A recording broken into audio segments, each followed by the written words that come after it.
You gotta be strong-minded and strong-willed. And I remember the first day he was there, it was so funny. I remember he was in the ring, and I did a collar and elbow tie-up with him, and he's like, I'm not a real vampire, right? And I'm like, yeah. And I just started busting out laughing.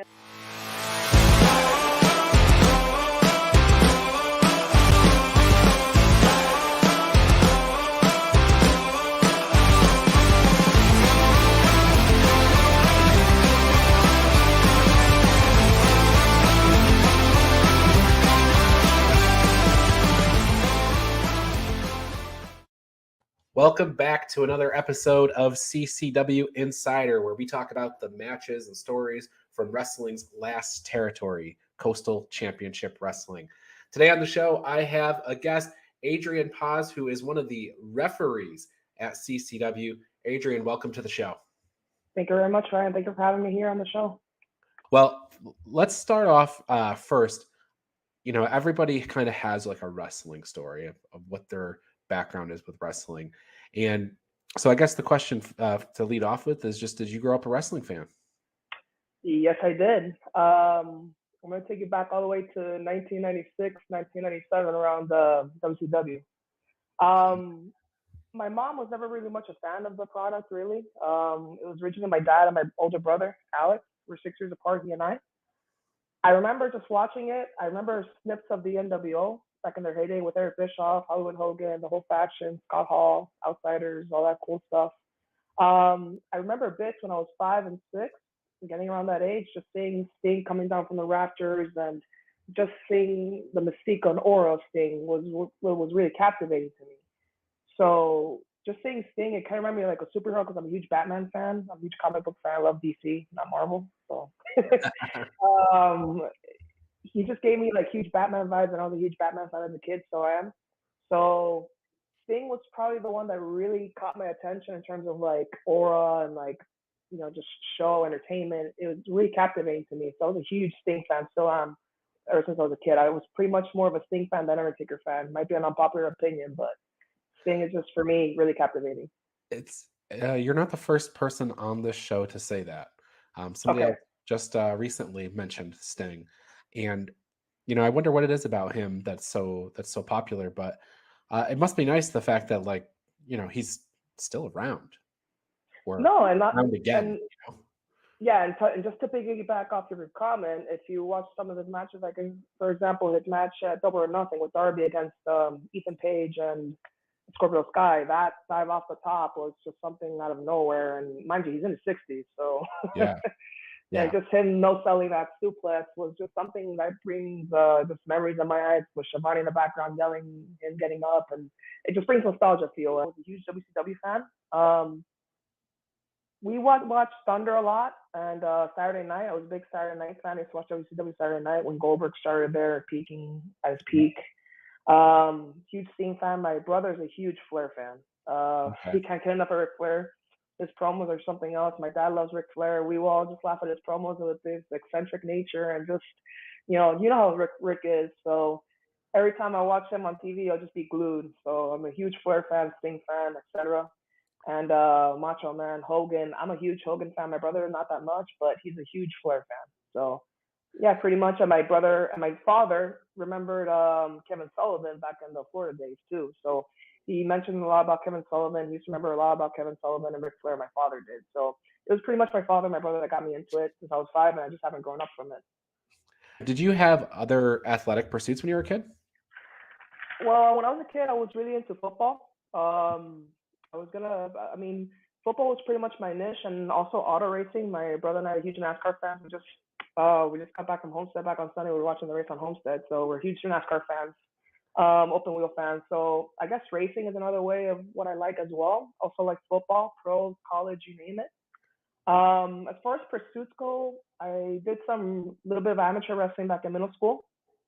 I was very much of a bookworm. I wasn't really into. I love sports. Don't get me wrong, but for me, multitasking was a challenge for me. So mainly it was just sports and studies. So I just chose studies over sports. And looking back on it, I kind of regret it because had actually applied myself to sports, and I might have been actually good, who knows, but I did a little bit of wrestling back in middle school, did some practices here and there, never had an actual match, but I did some practices here and there and got my body conditioned for it. It's so funny that you say that, because I always think of the exact opposite for me. I played a lot of sports when I was a kid. I was not good at them. Cool. I was on the bench all the time. But I did excel in academics, and I always think to myself, what if I just didn't play sports and I like really pushed myself all the way on the academics? What would have happened then? So No, I mean, a lot of people, no, and I give credit to a lot of people that push in their academics and excel in sports as well, because doing multitasking both is not an easy option, because in sports you have to attain the highest level of performance as well as your academics. So it's not easy as it looks. let's talk about your decision to get into wrestling. You chose to be a referee. What made you choose to be a referee over a wrestler? Originally, when I decided to train, it was going to be in wrestling, and Okay. my first couple of lessons was pretty good. I learned a lot in terms of side headlock takeovers, calling everyone tie-ups, hip tosses, so forth. But basic footwork is what's really critical in the ring. I remember the higher ups management always mentioning how important footwork is, very important to match. If you're in sync with your opponent, it's always important. If you're off sync with an opponent, it's never a good thing. Injuries can happen. And the first couple of classes that I did a lot of bumping, like sort of rolls, back bumps. The ones I always struggle with were the handstands. So like there's handstand bump and handstand slam. So handstand roll, which is basically you put your hands on the canvas and you just roll down and gently. Now handstand bump, you literally go handstand and then you let go and just tuck the chin in and brace yourself and then pancake fly on the mat. You pancake fly on the mat and then you just get up. So those were a couple of lessons that I learned in the beginning, and just learn basic rolls. Just get your feet wet, get used to the ring, get used to when you hit the ropes. I remember first time hitting the ropes, that wasn't a fun thing, but I used to have like little rashes here, rope rashes. So that was always like a little badge of honor here and there. And those are always fun, but just learning the basics of learning how to take bumps, learning how to take rolls, learning how to do flips here and there. It can be intimidating at first because when you first have that fall on the canvas, it's not fun. You got to be prepared for it. It's always important to protect your chin and keep yourself protected to avoid any head injuries and concussions. And around the third day of class, I remember one of the members of management just pulling me aside and just by my look alone, because I'm 5'3", I'm a small guy. So he looked at me and he's like, you know what, kid, after seeing you a little bit long term, I see you making it as a referee. He said, just by your look and by your appearance wise, you'll fit perfectly for TV. I mean, you have the facial expressions, you have the body language for it, you have the stature for it. So he's like, long term, I can see you as a referee. And any management agree with it, and they're higher up with it. I mean, basically, my goal in it was just to be in the ring, whatever it is, ring announcing or being a manager or being a referee. I'm an eccentric guy, so I love doing anything to make, to be in a show or just entertain people. So he told me, he's like, give it a couple reps refereeing, see how you feel in there, and we'll go from there. So I think I've been at it since September. I remember my first time doing it was at our monthly bash at the brew in Hialeah. And I'm 15 minutes away from Brandon. I'm 15 minutes away from the brewery. So that's always a big advantage. So I remember I just said, yeah, let's put him in there. Let's put him in the opener. And turns out the opener was 6-man tag. And I'm like, Oh, that's a lot of 6-man people. tag? Yeah. I remember I was freaking out. Not freaking, I was nervous because my first time being in the ring with with the competitors and just being in front of the crowd and being next to the ring announcer is like is big, So I remember just a lot of people being there for me, like Amy Veronica, who's been doing the refereeing longer, and Bruce. I can tell you so many stories about what Bruce told me in the beginning, and those two guys right there are just, for me, they're up there in terms of who I want to study after, like being in the company with them. Like they just have such a wealth of knowledge, and I give credit to them. What was their decision process like to just show up to a wrestling school one day? Well, I have a friend of mine. It's my friend of mine. He is a wrestling fan as well, and he and his girlfriend they opened up a donut business. They're called Luchador. I actually have one of their shirts right here. It's kind of like an ECW themed t-shirt here. So let me show you right here. Yeah, that's my best friend Chris and his girlfriend Nicole. So give a shout out to Luchador right here. As you can see, the ECW graphics here, it's really cool. So yeah, so Chris DM'd me on Instagram, told me, hey, listen, I know you're a big fan, and I was wondering if you would be interested in going to a CCW show. And I'm like, what's CCW? And he's like, oh, it's a big indie promotion in South Florida. They've been going at it for a little bit. I do pop-up events for them in the brewery shows for the brewery. And it was actually the first ever Bash at the Brew, which was last February. Yeah, I was there. So Chris, my buddy, told me, oh, I was there too in the front row. So he told me, he's like, yeah, Adrian, you should come give it a look see because I know you're a big fan. I'm like, all right, whatever, that's loose. So I went there, I made the trip, and immediately I was hooked. And I would become a regular at the Bash at the Brew events as a fan. The front row the entire time. I'll be, talking trash with Ariel Levy and with Fonzie, and just it was so much fun. And about 5 months later, which is I want to say July, it was July. I found out that QT Marshall, he was in a seminar. So with QT Marshall, we did the whole seminar, and I actually spoke to a DM Facebook with the CCW promotion because I was friends with them. I followed them, and they just filled me in on what to do, what to do to be prepared. So a month before the seminar, I actually attended the school, which was on a Monday right after work. I remember just getting there after work, just to see the school. And I remember seeing the students there and seeing all the vets in the ring with them, and it was really cool, eye-opening seeing it, just seeing them in the ring and whatnot. I remember Ricky Martinez was actually the guest trainer there. Ricky was training them at that day, and I was just near the apron watching him teach and go over like a few holds here and there. And it was really cool listening to that for like 5 minutes. And I remember I walked in and I saw Nelio there, I saw Cha Cha Charlie there, I saw Dan Evans there, and I got to meet the inner crew. So it was really cool. And I remember Cha Cha, he had a smirk. He's like, "So you're ready to be a wrestler?" I'm like, "Yeah, I'm ready." And then Cha Cha hooked me up with the shirt, and I'm still wearing it. So that's a pretty cool moment. And then Nelio just went over everything with me. He's like, "Get your feet wet, get yourself accommodated, get used to your surroundings. I want you to take a look at the ring, feel the ring, walk around it, see what you think." And then Dan was like the same way, and Dan was like, "You like it?" I'm like, "Yeah, this is really cool." And then so he filled me out on everything, and then I started back in like around the first week of July of last year. Learning the rolls, learning the bumps, learning the holds, getting my cardio up. Thankfully, I was in good shape when we started. So right now, I gained a little bit of muscle and pounds, but back last year, I was a little slimmer, and I was able to do the conditioning pretty good. We did a lot of squats, a lot of cardio with the running the ropes, just doing all sorts of bumps, rolls, you name it.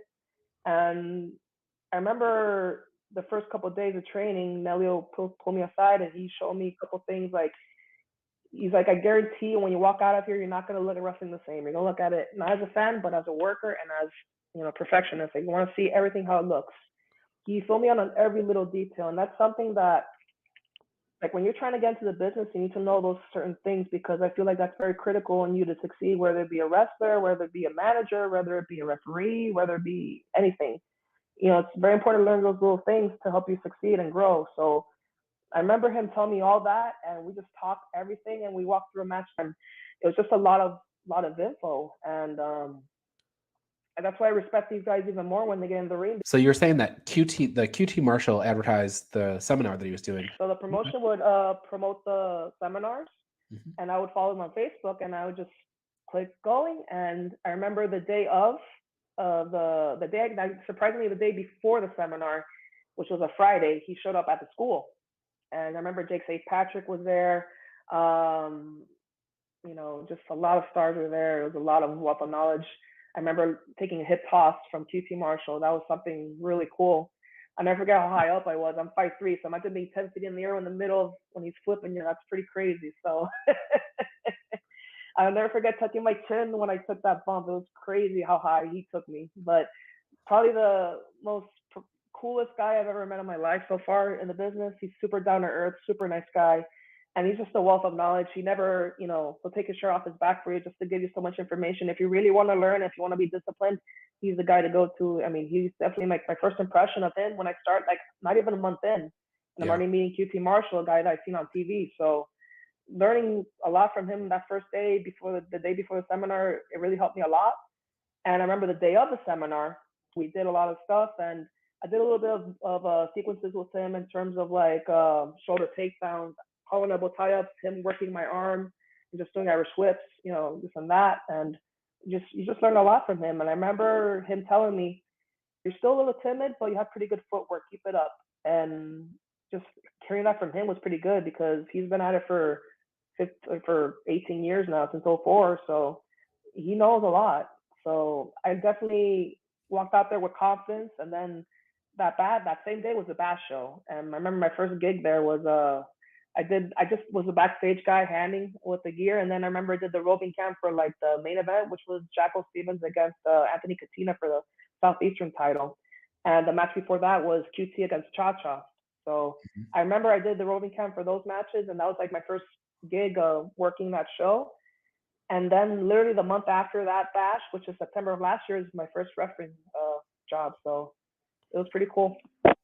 Yeah, you mentioned that after a month, you're learning from QT Marshall. I think that speaks to the quality of the CCW program in general, right? That you're going into CCW, and then within a month, you've got connections enough to learn from people that are on TV. No, and then when Gangrel came in, that was a huge, like, that just blew me away so much.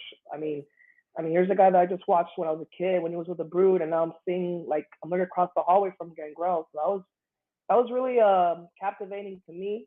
And when they did the whole merger with us, that was really big too. And then he brought his students along too. And I got to meet Anna Diaz, who's she's such a warrior, she's such a fighter, and she's very inspirational. Her story is just crazy. And then just seeing Gangrel, how he works in the ring and how he teaches everybody and how he instills knowledge on anybody, it's a lot of heart and a lot of discipline. And one thing about it is, in the business, you have to be tough. You can't be sensitive, or you can't be thin-skinned, because they'll just eat you alive. The business, it's not for everybody. I've seen it and learned firsthand. You just gotta be thicker skin. You gotta be tough, because when you get in there and you work, and you gotta be tough, and you gotta be protecting yourself and others. And you can't let things phase you. You can't listen to negative talks. You gotta be positive. You gotta be positive. You gotta be strong-minded and strong-willed. And I remember the first day he was there, it was so funny. I remember he was in the ring, and I did a collar and elbow tie-up with him, and he's like, I'm not a real vampire, right? And I'm like, yeah. And I just started busting out laughing, and then Gangrel just literally made me laugh like that. He's like, I'm not a real vampire, right? I'm like, yeah, I know. And I'll never forget when he gave me a collar and elbow tie-up. He grabbed me right here. He grabbed the back of my neck like that, and I was like, wow. He's got a grip. Like, he literally, just when collar elbow tie up, he just grabbed me like that. But when he grabbed the back of my neck, I felt that hard hit, and I'm like, yeah, that's sort of like jolts down your spine. So it was definitely a cool eye-opening experience learning from Gangrel a little bit in the beginning. And one of the things that he preaches in the class when to the students is just the 3 C's: confidence, communication, and commitment. If you harbor all those 3 C's, you'll make it, and you'll be okay. So I'll never forget what he said about the 3 C's. It's always something that I hold to my heart, and I take it seriously every time I'm there, when I'm helping out or when I'm working a show. That's something I'll never forget from him. And he's definitely a lot of knowledge. He's like, you have to be a sponge when he's telling you so much stuff about, for example, about referees. He always tells me, listen, you gotta know every little thing about it. Just because you're in the stripes, doesn't mean that people can walk all over you. You're the authority. Don't let people pick on you. You gotta be the voice, and you gotta instruct the rules. And I remember him telling me that stuff, and it definitely, it sets in. And that's why every show, it's all about getting reps. When you get reps in every show you're in, whether it be wherever it is, the more you impress, the more chances you'll get. And so, yeah, it's just crazy how, like, a little time that I've been in with the promotion, I met these all more larger than life people. And we just have Kevin Sullivan with us, and I'm just, that just tops it off. So it's crazy how CCW provides us with so much tools and resources to help us grow. So it's always important to take advantage of it. And literally, like, in a year's time, the amount of people that I met that I've seen on TV and learning from and asking questions with, it's always a pleasure and always fun to be around. What have you found are some common misconceptions that fans have about referees?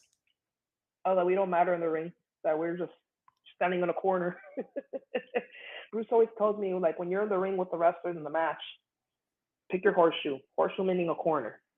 Stay in that horseshoe. Communication, what sequence goes right, who gets hurt, who's legitimately hurt, and who's, make sure that they're okay in the matches. So it's a lot of work being a referee. I mean, it's not just standing there and counting 1, 2, 3. It's a lot of stuff. It's projecting your voice and also just being a good communicator with the competitors in the ring. So you talked about Bruce a couple of times. He's somebody with almost 50 years in the wrestling business. I was going to ask you if there's things you've been able to pick up from him, and you kind of already answered that, but is there anything else that you want to share? No, just a group of guys that I'm working with and gals that I've worked with in the promotion so far. I mean, Chris Costa is just amazing at what he does. He's one of the referees as well. He's a great referee too. I love seeing him out there. And he's a great guy to be around. Amazing. He's hilarious. I joke with him a lot because every show that he goes in, he's wearing a Mantar shirt, and I look at that Mantar shirt, and I'm just like, Chris, why? Why are you wearing a Mantar shirt? So he's the joke of that because he always wears the shirt. And he always gets a reaction, that Mantar shirt. But no, Chris is amazing. Costa's amazing. Andy Seeley is just a huge asset too as well. I love Andy so much. He's one of the referees. He did some of the Kissimmee shows, and he does a lot of shows to help out as well. He helps out with the programs. He does a lot of like the gist and all that stuff. He does so much work for the promotion, and he's a great guy. I mean, I can't say enough good things about Andy. And Amy Veronica, just what can I say about her? I mean, she's just amazing to be around too. We're the same age, ironically. So we're both 30. So she's kind of like she's the best person to be around in terms because like we relate to each other a little bit. She's given me so much advice about. She's seen me growing a lot. Like I remember the first show I did as a referee, I was so nervous, and she kind of grounded me and told me, "Listen, you'll be fine." She always gives me a pat on the shoulder like that, hard pat on the shoulder like that, just letting me know you'll be fine. Don't worry about it. Just stay calm, do the counts, project your voice, show emotion. That's it. And she always gives me like great affirmations, and she's always been there, and I can't thank her enough for her help so far in my journey. So I give all those people credit. Well, you've got great people around you. Yeah, and when you have great people absolutely. around you, you can achieve a lot of things. So Yeah. next question is, what are your goals? Every time I'm in the ring with the boys and doing the matches, I'm always in that game mode and I forget about everything that's going on outside of the ring. Once I'm in the ring, I feel okay, and the camaraderie is what I love too. Something I never had before. So it's something I don't take lightly and something I enjoy. And long term, I'm just gonna keep going until I can't no more. Obviously, if something happens, great. But if something doesn't happen, I can just say, hey, listen, I did it, and I'm happy I'm still doing it. I'm still healthy. It only took me 30 to fulfill my dream, but it's never too late.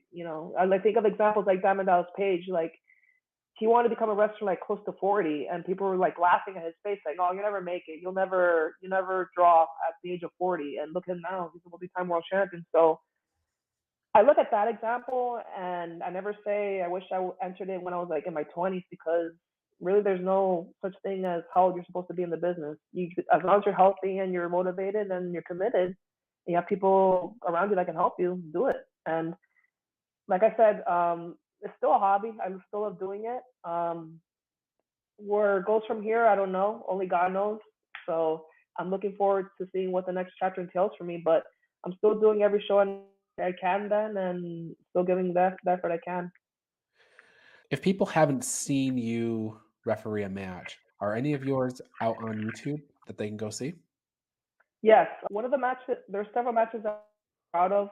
I have to say the one match that I'm really proud of is probably the Alan S2S Martinez versus Fuego del Sol, AEW Fuego del Sol match back in our very first Friday night bash at the Brew. I believe it was April 8th of this year. Mm-hmm. It's on YouTube. You go check it out. First of all, the match was phenomenal. And there was no miscue at the match at all. Everything was perfect the way it was.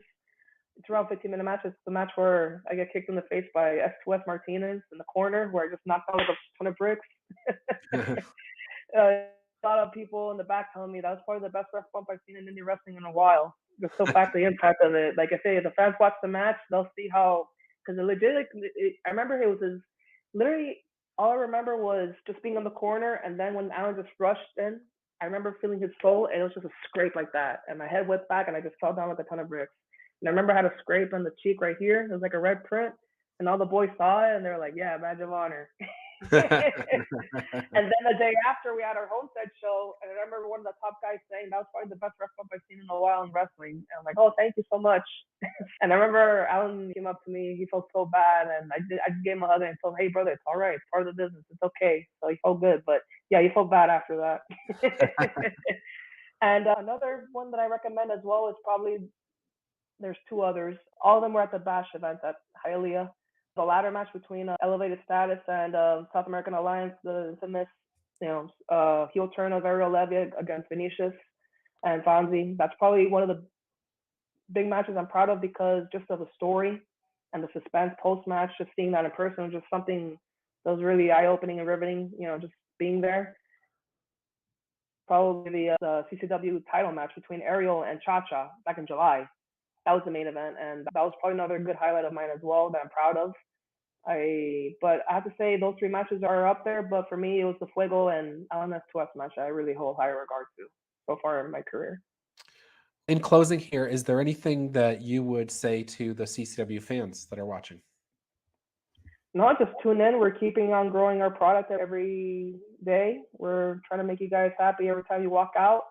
And there's plenty going to be more shows coming now. We're actually increasing our amount of shows now more than that. We're the only promotion that we're just increasing shows. We're almost having a show every Saturday or every Friday. We're slowly growing. We just had a fresh batch of shows in Kissimmee, and we're going all over across Florida. We're still growing. We're still promoting. So stay tuned, and 2023 should be a good one. All right. We'll look forward to those matches, and we'll look forward to seeing you there. You have been watching CCW Insider, produced by Minutes to Bell Time in association with Coastal Championship Wrestling.